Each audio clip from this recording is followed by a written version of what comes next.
Ça veut dire qu'en gros, en 10 secondes, genre, tu vas pouvoir envoyer 1000 emails à 1000 influenceurs différents. Je sais pas si tu imagines le temps que tu gagnes à faire ça, c'est juste considérable. Le problème avec le fait de travailler avec des influenceurs, c'est que c'est v'là trop long, genre c'est décourageant. Ça peut mettre des jours, des semaines, voire des mois pour trouver le bon influenceur. Et en général, ce qui se passe, c'est que tu vas contacter, mettons, 100 influenceurs, t'en as que 10 qui vont te répondre, et sur les 10, t'en as 8 qui vont être bidons, et 2 qui vont être potentiellement intéressants. Donc une fois que tes influenceurs t'ont répondu, il va falloir maintenant que tu les sélectionnes. Et il y a plusieurs choses à prendre en compte pour sélectionner un influenceur, pour vérifier que c'est un influenceur de qualité, et pas un bidon qui est juste là pour prendre de l'argent. Dans un premier temps, il faut que tu vérifies la croissance du compte. Il faut que tu prennes un influenceur qui a créé une communauté de manière organique. Il faut surtout pas que tu fasses affaire avec un influenceur qui a acheté des abonnés, parce que s'il a acheté des abonnés, ça veut dire que c'est des abonnés de mauvaise qualité, ça veut dire que c'est des abonnés qui n'ont pas d'interaction, et fatalement c'est des abonnés qui vont rien acheter des placements de produits que tu vas faire avec ton influenceur. Ensuite, il va falloir que tu vérifies leur taux d'engagement, et pour ça, il n'y a pas 1000 solutions, il faut que tu demandes à l'influenceur de te montrer son taux d'engagement. Ensuite, il va falloir aussi que tu vérifies le taux de saturation. Est-ce qu'il fait souvent des concours? Est-ce qu'il fait souvent des placements de produits? Si c'est le cas, c'est potentiellement dangereux, parce que son audience est, encore une fois, potentiellement fatiguée de voir tout le temps des concours et des placements de produits. Et il faut aussi que tu vérifies que c'est un influenceur qui fait bien ses placements et qui fait pas des placements par-dessus la jambe. Et au final, quelles sont les conséquences de faire des placements avec des influenceurs qui sont mauvais? C'est tout simplement que tu vas jeter ton argent par les fenêtres. Il y a des gens qui mettent 1000 € ou 2000 € dans un influenceur, et au final, l'influenceur ne fait mal son travail, ou alors pire, l'influenceur est un menteur. Donc il a triché sur ses statistiques, et au final, le gars a perdu son argent en faisant un placement avec le mauvais influenceur. Dans cette vidéo, je voudrais te montrer un outil que j'ai découvert il y a pas super longtemps qui va régler tous ces problèmes. Tu vas être capable de trouver genre 1000 influenceurs en 10 secondes dans ta niche. Et je te dis ça, mais c'est pas des conneries. On va se retrouver tout de suite sur mon ordi et je vais te montrer à quel point ce tool est monstrueux. Alors l'outil en question, c'est ça, c'est Favicon. Je te mets le lien dans la description avec un gros cadeau. Je vais t'en parler un petit peu plus tard dans la formation. Et Favicon, c'est quoi? En fait, c'est un outil qui va te permettre de chercher tous les influenceurs que tu veux, dans la niche que tu veux, dans le pays que tu veux, dans la tranche d'âge que tu veux, etc. Donc on va faire une simulation tout de suite. Ici, dans entrer votre hashtag, tu rentres le hashtag que tu veux. Alors par exemple, là ils disent exemple fitness, on va essayer fitness, ok. On va rentrer fitness.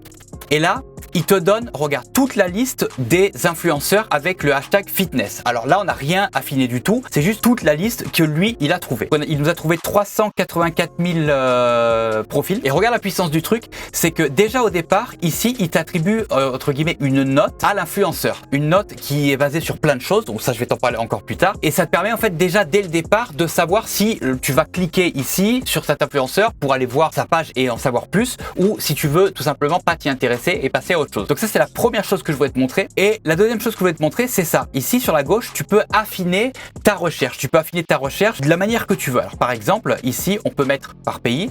Donc on va mettre France. On va faire rechercher par exemple. Et là, tu vois, il nous trouve 9731 influenceurs qui correspondent donc au hashtag fitness en France. Donc tu vois, on a réduit quand même pas mal, ok? Ici, par exemple, on peut mettre le nombre d'abonnés minimum et le nombre d'abonnés maximum. Et ça, c'est super bien. Parce que si tu cherches par exemple que des micro-influenceurs entre, mettons, 5000 abonnés et, je sais pas, 50 000, et ben tu vas mettre juste par exemple 5000 ici.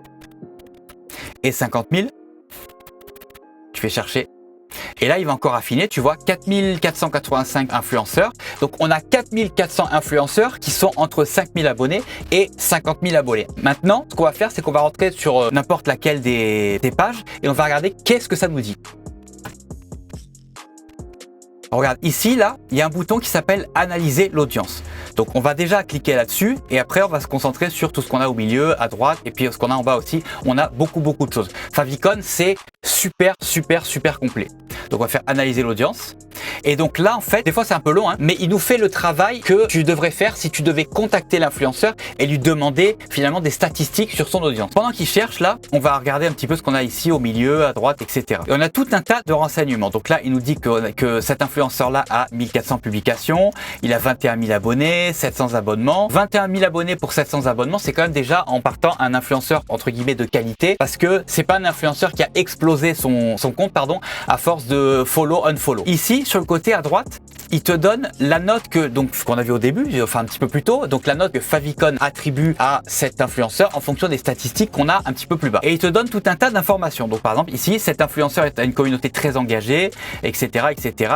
Cet influenceur est hyper actif sur Instagram. Et là où c'est intéressant, c'est regarde, c'est ici. Il te dit un bon investissement, une campagne classique, donc un post et 3 stories avec cet influenceur-là, vous coûtera aux alentours de 172 $. Alors je voudrais juste mettre une toute petite parenthèse à ce que je viens de te dire là. Tout ce qui te donne, toutes les informations qui te donnent dans le sens, par exemple, voilà ça, le combien cet influenceur te coûterait, etc. C'est des estimations. Ok, ça veut pas dire qu'il faut que tu le payes $172. Moi, typiquement, un influenceur de 20 000 abonnés, je le payerai pas. Ou alors je le payerai avec le produit et puis un pourcentage sur les ventes. C'est un exemple que je te donne. Mais tout ce qu'il te donne là, c'est des indications. S'il te dit que cet influenceur a une note moyenne, ça veut pas nécessairement dire à 100% que c'est un influenceur qui est moyen. C'est des estimations par rapport aux statistiques. Et donc, il te donne son taux d'engagement, etc., etc. Donc là, il y a tout un tas d'indications. Je te laisserai regarder ça par toi-même pour vraiment que tu te fasses une idée par toi-même.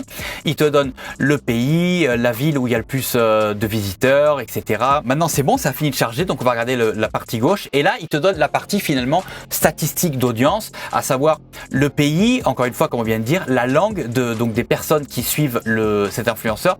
Donc celui-là, ça c'est une indication qui est capitale.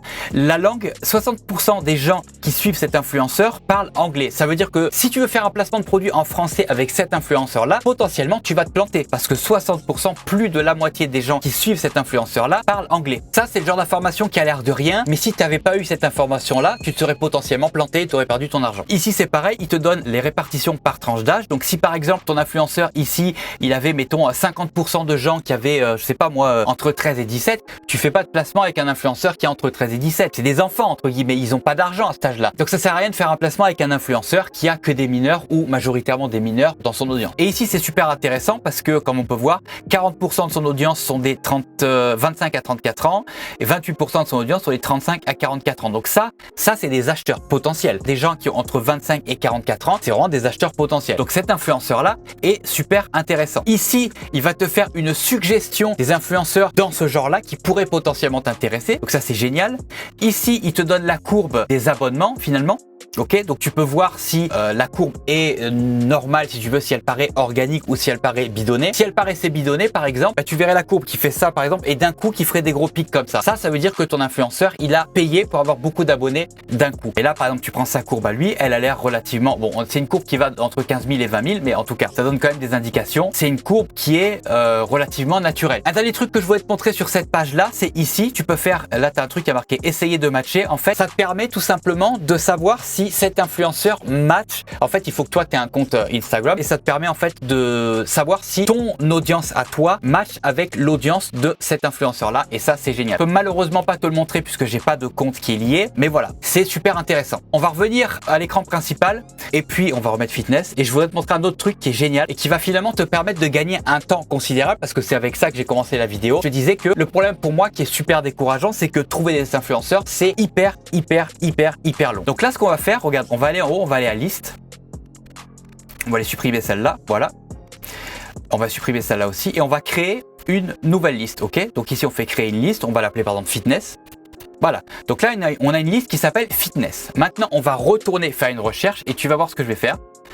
Donc, on est toujours dans le truc fitness. On va mettre France, encore une fois. On fait recherche. Mettons que c'est ça notre recherche. On veut juste des influenceurs fitness en France. On va pas affiner. On veut juste ça. Ben, ici, là, à chaque coin, à gauche finalement des profils d'influenceurs, tu as un petit bouton qui s'appelle ajouter cet influenceur à votre liste.